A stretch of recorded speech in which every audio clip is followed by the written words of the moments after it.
Topic की शुरुआत करने से पहले हमें समझना होगा कि संस्कृति क्या है और शिक्षा क्या है। तो सबसे पहले हम जिक्र करते हैं कि शिक्षा क्या है। इस संसार में मनुष्य जो है इस जीवित प्राणियों में सबसे सभ्य माना जाता है। अब उसके सभ्य माने जाने के पीछे का लॉजिक क्या है? क्योंकि वो सीख सकता है, वो नई चीज़ें सीख सकता है, वो व्यवहार सीख सकता है, वो अपना आचरण में सुधार कर सकता है, वो ज्ञान ले सकता है, वो तकनीकी सीख सकता है। तो यही जो सीखने की प्रवृत्ति है ये शिक्षा है। यानी कि अपनी पाश्विक प्रवृत्तियों को दूर करना ही शिक्षा है। अपने आप को समाज के अनुसार अनुरूप ढालना ही शिक्षा है। अगर हम एक कॉन्क्लूज़न कहें तो शिक्षा क्या है?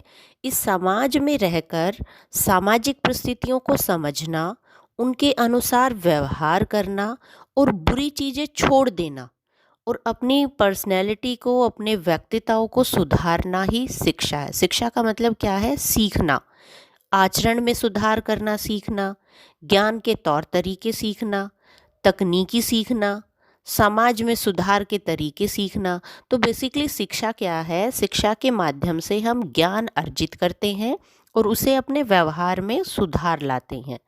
अब हम बात करते हैं अपने सेकंड कंसेप्ट की, संस्कृति। संस्कृति क्या है? हम जिस समाज में रहते हैं उस समाज की कुछ विश्वास होते हैं, कुछ परंपराएं होती हैं, कुछ मान्यताएं होती हैं, कुछ विश्वास, रीति रिवाज जिन्हें हम कह सकते हैं। यही सारी चीज़ें संस्कृति का एक पार्ट है।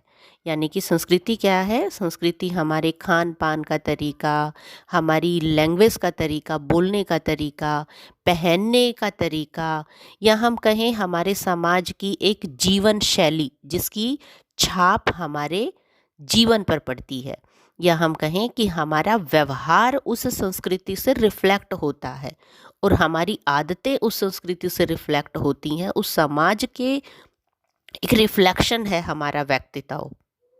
अगर हम एक साधारण सा एग्जाम्पल लें, आप हरियाणा की ही बात करें, पंजाब की बात करें, गुजरात की बात करें, तो ये एक रीजनल डिफरेंसेस है। रीजनल डिफरेंसेस में हम संस्कृति के डिफरेंसेस को समझने की कोशिश करते हैं। जैसे हरियाणा में जो बोली है वो हरियाणवी है, पंजाब की जो बोली है वो पंजाबी है, गुजरात की जो बोली है वो गुजराती है।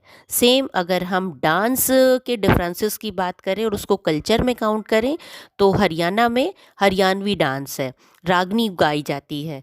पंजाब में जो है पंजाबी सॉन्ग्स हैं और वहाँ पे गिद्दा और भंगड़ा जो है वहाँ की डांसिंग कल्चर है। इसी तरीके से खान पान की बात करें तो अगर हम हरियाणा की बात कर रहे हैं तो हरियाणा में खान पान के अलग ट्रेडिशन है, पंजाब में अलग ट्रेडिशन है, मक्की की रोटी, सरसों का साग, इसी तरीके से राजस्थान की दाल बाटी चूरमा। तो हर जगह के अपने कुछ ट्रेडिशन है, कुछ अलग भाषाएं हैं, कुछ अलग वहाँ का कल्चर है, उनका जो तौर तरीके हैं, चाहे वो तौर तरीके उनके पहनावे में दिखाई देते हैं, उनकी ड्रेसिंग सेंस में दिखाई देते हैं, या फिर उनकी बोलचाल में दिखाई देते हैं। वहाँ की जो सांस्कृतिक परंपराएं हैं, वहाँ की वैवाहिक परंपराओं में उनका जो आईना है या उनकी झलक है वो दिखाई देती है। तो बेसिकली संस्कृति का मीनिंग क्या हुआ? हम जिस समाज में रहते हैं उस समाज के रीति रिवाज और उस समाज की परंपराएं। अब दोनों का संबंध क्या है, अर्थात जो हमारा कंसेप्ट है, अब हम उस कंसेप्ट पे चलते हैं। संस्कृति और शिक्षा, इन दोनों का संबंध क्या है? बेसिकली शिक्षा और संस्कृति एक ही सिक्के के दो पहलू हैं। अर्थात अगर हम शिक्षित समाज में रहते हैं तो हमारी परंपराओं में अंधविश्वास, हमारे रीति रिवाजों में अंधविश्वास की कमी होगी, क्योंकि हम शिक्षित हैं तो हमारी परंपराएं भी उसी के अनुसार निर्वहन करती होंगी। सेम सिचुएशन अगर हमारे यहाँ पे संस्कृति विशाल है, समृद्ध है या व्यापक है, जैसे हमारे भारत की संस्कृति जो है बहुत समृद्ध मानी जाती है, तो हमारी शिक्षा की व्यवस्थाओं में भी उस चीज़ का रिफ्लेक्शन पड़ता है। जैसे हमारे यहाँ की जो शैक्षिक प्रवृत्ति है, टीचर्स की रोल कहें या हमारा जो करिकुलम है उसकी बात करें, तो कहीं ना कहीं हर पहलू एजुकेशन में उसका, संस्कृति का असर पड़ता है। जैसे अगर हम अपने करिकुलम की बात करें तो हमें वो चीज़ें पढ़ाई जाती हैं जो हमारी सांस्कृतिक विरासत का हिस्सा है, जैसे बड़ों की आज्ञा का पालन करना, सदैव सच बोलना, वसुधैव कुटुंबकम या सद्भावना का प्रचार करना। ये हमारी सांस्कृतिक विरासत है और यही हमें अपनी शिक्षा के माध्यम से पढ़ाई जाती हैं, यानी कि हमारी शिक्षा व्यवस्था का एक पार्ट है, अंग है। तो इस तरीके से हम कह सकते हैं कि संस्कृति और शिक्षा एक दूसरे से जुड़ी हुई हैं, एक दूसरे को प्रभावित करती हैं। अब हम जब पॉइंट टू पॉइंट बात करते हैं तो हम समझते हैं, सबसे पहले हम जानेंगे कि शिक्षा का संस्कृति पर क्या प्रभाव पड़ता है। तो यहाँ आप स्लाइड में कुछ 4 पॉइंट्स देख पा रहे हैं। सबसे पहले अगर हम बात करें इन कॉन्सेप्ट को समझने की, कि संस्कृति जो है शिक्षा की वजह से ही कंजर्व होती है, सुरक्षित रहती है। अगर शिक्षा ना हो तो हम भावी पीढ़ी को ये बता ही नहीं सकते कि प्राचीन काल में क्या था, अब क्या है और हम भावी पीढ़ी को क्या देना चाहते हैं। यानी कि जो हमारी परंपराएं हैं वो क्या होता है, हम अपने बुजुर्गों से हमें पता लगता है कि ये रीति रिवाज है समाज के, हम उन्हें देखा देखी फॉलो करते हैं। फिर ये हमारी जिम्मेवारी बन जाती है कि हम नेक्स्ट जो जनरेशन है उसको ट्रांसफ़र करें कि भाई हमारे ये रीति रिवाज हैं और तुम्हें भी इन्हें फॉलो करना है। तो बहुत सारी चीज़ें हम ऐसे देखा देखी सीखते चले जाते हैं। जैसे वैवाहिक परंपराएं हैं, हम देखते हैं कि हमारे बुज़ुर्गों ने ऐसा किया तो हम भी उन परंपराओं को सीख जाते हैं। आगे हमारे बच्चे जब हमें फॉलो करते हुए देखते हैं तो वो भी उन परंपराओं को सीख जाते हैं। तो इस तरीके से जो संस्कृति है वो एक तरह से संरक्षित होती है और भावी पीढ़ी तक ट्रांसफ़र होती है। अच्छा, नेक्स्ट पॉइंट क्या है, शिक्षा संस्कृति का विकास करती, कैसे विकास करती है, जैसे हम छोटे से एक उदाहरण की सहायता से समझें। कुछ परंपराएं, कुछ रीति रिवाज समय के साथ साथ उनका अपना वास्तविक मीनिंग नहीं रहता और वो अंधविश्वास में कन्वर्ट हो जाती हैं। जैसे एक रीति रिवाज था कि अगर किसी लड़की का पति मर जाता है तो उसको सती कर दिया जाता था। तो धीरे धीरे इस प्रथा ने अंधविश्वास का रूप धारण कर लिया, या बिल्ली रास्ता काट जाती है तो बुरा होता। इस तरीके से कुछ चीज़ें ऐसी होती हैं जिनको हम रीति रिवाज का नाम देकर अंधविश्वास के रूप में अपनाने लगते हैं। तो अगर हम शिक्षित हैं तो हम उनको मॉडिफाई करते हैं कि इसका सांस्कृतिक कारण ये है या इसका जो वैज्ञानिक कारण ये है इस विश्वास का, तो हमें इसको इस तरीके से मॉडिफाई करके स्वीकार करना चाहिए। जैसे हम व्रत रखते हैं, व्रत रखने के पीछे का साइंटिफिक लॉजिक क्या है और उसको ज़बरदस्ती कैसे रखवाया जाता है, इन दोनों में बेसिक डिफरेंस क्या है। तो अगर एज ए वुमेन हमें पता होगा, हम शिक्षित हैं, हमें पता होगा कि इसका साइंटिफिक रीज़न ये है, तो हम उस चीज़ को उसी रूप में स्वीकार करेंगे। यानी कि जो बुरी चीज़ें हैं उनको नेग्लेक्ट करते चले जाएंगे और जो अच्छी चीज़ें हैं जो हमारी संस्कृति को समृद्ध बनाती हैं, उसको विकसित करती हैं, उसको हम आगे ट्रांसफ़र करते चले जाएंगे। लेकिन अगर हम उन परंपराओं को पीछे लगे रहेंगे तो वो परंपराएं कहीं ना कहीं हमारी जो विकास है उसको रोक देती है, उसमें बाधा बन जाती है और हमें आगे बढ़ने से वो रोक देती। तो परंपराओं को परिमार्जित करना बहुत आवश्यक होता है। तो अगर हम शिक्षित हैं तो उन रीति रिवाजों को समय के अनुसार मॉडिफाई करते हैं।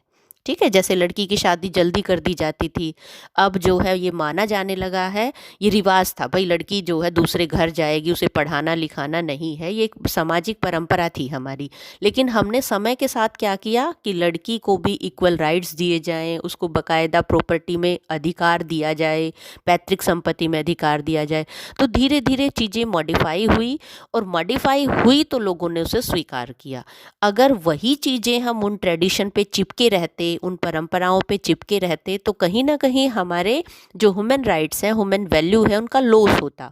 तो शिक्षा क्या करती है, उनको परिमार्जित करती है, उनमें सुधार करती है, मॉडिफिकेशन करती है, ताकि हम आगे जाके उनमें सुधार के साथ ही उन परंपराओं का संवर्धन कर सकें, उनका विकास कर सकें। अब हमारा नेक्स्ट कंसेप्ट क्या है, संस्कृति भी शिक्षा को कैसे प्रभावित करती है। अब बहुत बेसिक सा क्वेश्चन है कि जहाँ हम जिस समाज में रहते हैं उस समाज के जो रीति रिवाज हैं, उस समाज की जो मान्यताएं हैं, जो विश्वास हैं, हम उनसे दूर नहीं जा सकते। वही चीज़ें हमें, हालांकि शिक्षा उन्हें परिमार्जित तो करती है, लेकिन उन्हीं चीज़ों का तो परिमार्जन होगा जो समाज में फैली हुई हैं, जो विश्वास समाज में फैले हुए हैं, शिक्षा के माध्यम से हमें वो चीज़ें बताई जाएंगी। जैसे एक छोटा सा एग्जाम्पल हम दें, शिक्षा के माध्यम से यानी कि हमारी पाठ्य पुस्तकों के माध्यम से हमें ये बताया जाता है कि दिवाली कैसे मनाई जाती थी, जो राजा राम थे उनके व्यवहार में कौन कौन से गुण थे और हमें उन नियमों का पालन कैसे करना चाहिए, या हमें भी अपने व्यवहार में उन मूल्यों को कैसे शामिल करना चाहिए, या महाभारत में क्या हुआ था, रामायण में क्या हुआ था, जो कैरेक्टर हैं उन कैरेक्टर की विशेषताएं क्या थी, वो चीज़ें हमें क्यों पढ़ाई जाती हैं, क्योंकि वो हमारी समृद्ध और सांस्कृतिक विरासत का हिस्सा है। तो संस्कृति की वजह से बेसिकली शिक्षा के उद्देश्य निश्चित किए जाते हैं, शिक्षा का जो करिकुलम है वो डिसाइड किया जाता है, शिक्षण विधियाँ एटलीस्ट संस्कृति से प्रभावित होती हैं, जो टीचर का रोल है, भूमिका है, वो संस्कृति से प्रभावित होता है, विद्यार्थी की जो भूमिका है वो संस्कृति से प्रभावित होती है। कैसे प्रभावित होती है? जैसे हमारी सांस्कृतिक विरासत में कहा गया है, हमें बताया गया है कि जो टीचर है वो भगवान से बढ़ के होता है, तो टीचर को भी भगवान जैसा यानी कि एक पवित्र आचरण को फॉलो करने वाला होना चाहिए, नैतिकता को सपोर्ट करने वाला होना चाहिए, और विद्यार्थी से भी ये उम्मीद की जाती है कि वो अपने अध्यापक की बात को सुने। सेम सिचुएशन जैसे मैंने करिकुलम का और शिक्षा के उद्देश्यों का पहले ही आपको एग्जाम्पल दिया है कि हमारी सांस्कृतिक विरासत समृद्ध है, तो हमें शिक्षा के माध्यम से नैतिक मूल्यों से जुड़ी हुई कहानियाँ, परंपराएं, सत्य, विचार, आदर्शवादी परंपराएं, ये सारी चीज़ें शिक्षा के माध्यम से शिक्षा के करिकुलम का पार्ट बनाया जाता है। अगर हम शिक्षा के अंगों की बात करें तो सबसे बड़ा अंग होता है स्कूल, यानी कि स्कूल का रोल क्या है और वो संस्कृति से कैसे प्रभावित होता है। जाहिर सी बात है, आप स्कूल में देखिए जो भी परंपराओं का निर्वाह होता है, जो भी एक्टिविटीज़ होती है, वो संस्कृति से ज़रूर इन्फ्लुएंस होती है। जैसे स्कूल में क्या करवाया जाता है, आपने ऑब्ज़र्व किया होगा कि कोई भी फेस्टिवल्स जो हैं उनका नाटक के माध्यम से रूपांतरण होता है, नाटक करवाए जाते हैं, क्रियाकलाप करवाए जाते हैं, एक्टिविटी जो करवाई जाती हैं वो कहीं ना कहीं हमारी सांस्कृतिक विरासत की रिफ्लेक्शन होती है। जैसे स्कूल में किसी को राम बना दिया जाता है, किसी को महाभारत के जो कैरेक्टर उनको प्ले करने के लिए कहा जाता है, या दादा दादी, इस तरह से जो समाज का बुराइयां हैं, समाज के जो पर्टिकुलर सिंबल्स हैं उनको दिखाया जाता है। तो कहीं ना कहीं विद्यालय में वो सारी गतिविधियां का समावेश किया जाता है जो समाज में होती है, या समाज में जो गतिविधियां होती हैं उनका विद्यालय में नाटक के माध्यम से, एक्टिविटी के माध्यम से कहीं ना कहीं रिफ्लेक्शन पड़ता है। इसके अलावा अगर हम और बात करें कि किस तरीके से जो संस्कृति है वो क्या करती है, शिक्षा व्यवस्था को प्रभावित तो करती ही करती है, और क्या करती है, पर्यावरण के साथ समायोजन करने में मदद करती है, यानी कि एडजस्टमेंट करने में हेल्प करती है। अब कैसे हेल्प करती है? पर्यावरण का मतलब क्या है? हमारा आसपास का एनवायरनमेंट। आसपास के एनवायरनमेंट का मतलब क्या है? जिनसे हम डायरेक्टली और इनडायरेक्टली प्रभावित होते हैं। वो नेचर वाला भी हो सकता है, यानी कि हमारी जोग्राफिकल कंडीशंस कैसी है और हमारा सोशल कंडीशंस कैसी हैं। अब सोशल कंडीशन का डायरेक्ट रिलेशन किससे हुआ? सोशल कंडीशन का डायरेक्ट रिलेशन हुआ हमारी परंपराओं से, हमारे विश्वास से। तो अगर हमें उनका पता है तो हम सोसाइटी में बहुत इजीली एडजस्ट हो सकते हैं। तो हमें ये शिक्षा दी जाती है कि हमें समाज में रहने के लिए बड़ों की आज्ञा का पालन करना पड़ेगा, एक दूसरे की सम्मान का, एक दूसरे से मर्यादित व्यवहार करना पड़ेगा। तो ये सारी चीज़ें कौन सिखाता है हमें? शिक्षा और संस्कृति के माध्यम से हम उन्हें अडॉप्ट करते हैं। तो बेसिकली एज कॉन्क्लूज़न हम कह सकते हैं कि शिक्षा संस्कृति से प्रभावित होती है और संस्कृति शिक्षा से प्रभावित होती है। अर्थात जो संस्कृति के पार्ट हैं, भौतिक संस्कृति और अभौतिक संस्कृति। अभौतिक संस्कृति का मतलब क्या है? अभौतिक संस्कृति में हमारे विचार, मूल्य या हमारा विश्वास, ये अभौतिक संस्कृति का एक पार्ट है। और भौतिक संस्कृति का मतलब क्या है? जब हमारा मकान है, हमारा भोजन है या हमारे बर्तन हैं, उनमें भौतिक संस्कृति की झलक दिखाई पड़ती है। तो हमारी भौतिक संस्कृति और अभौतिक संस्कृति दोनों ही रूपों में जो दोनों ही रूप हैं वो शिक्षा से प्रभावित होते हैं। यानी कि हमारे जो मकान हैं उनका स्ट्रक्चर, उनका डिज़ाइनिंग आप देख लीजिए, पहले कैसा डिज़ाइनिंग होता था, जब मुग़ल टाइम था तब कैसे डिज़ाइनिंग होती थी भवनों की, आज के टाइम में भवनों की डिज़ाइनिंग कैसी होती है। अगर हम ब्रिटिश काल की बात करें तो तब भवनों की डिज़ाइनिंग कैसी होती थी, इससे पहले की बात करें तो पहले भवनों की डिज़ाइनिंग कैसे होते थे, मकानों के डिज़ाइनिंग कैसे होते थे। सेम सिचुएशन, खाने के जो बर्तन हैं उनके डिज़ाइन कैसे कैसे हर रोज़ चेंज हो रहे हैं। तो ये किसकी वजह से? ये रिफ्लेक्शन की वजह से, ये हमारे आसपास के इन्वायरमेंट की वजह से, या सभी संस्कृतियों के एक साथ आ जाने की वजह से। यानी कि टेक्नोलॉजी ने एक देश के साथ दूसरे देश के संबंध अच्छे बनाए हैं, हम लोगों के साथ इंटरेक्शन करने लगे हैं, कम्युनिकेशन करने लगे हैं, और एक दूसरे के रीति रिवाजों को हमने अपनी संस्कृति में समावेशित किया है। किसकी वजह से? क्योंकि हमें जो चीज़ अच्छी लगती है, और हमें अच्छा और बुरा कौन सिखाती है? शिक्षा। तो जो चीज़ हमें अच्छी लगती है उसको हम अपनी संस्कृति का हिस्सा बना लेते हैं, अपने व्यवहार का हिस्सा बना लेते हैं। तो इस तरीके से शिक्षा और संस्कृति दोनों एक दूसरे से प्रभावित होती है। शिक्षा के माध्यम से हम अच्छी बुरी चीज़ों को अलग अलग करते हैं, और संस्कृति के माध्यम से हम अच्छी चीज़ों को आगे ट्रांसफ़र करते चले जाते हैं। तो प्यारे बच्चों, मुझे उम्मीद है आपको कंसेप्ट समझ में आ चुका होगा, लेकिन फिर भी अगर आपकी कोई क्वेरी है तो आप कमेंट सेक्शन में राइट डाउन कर सकते हैं।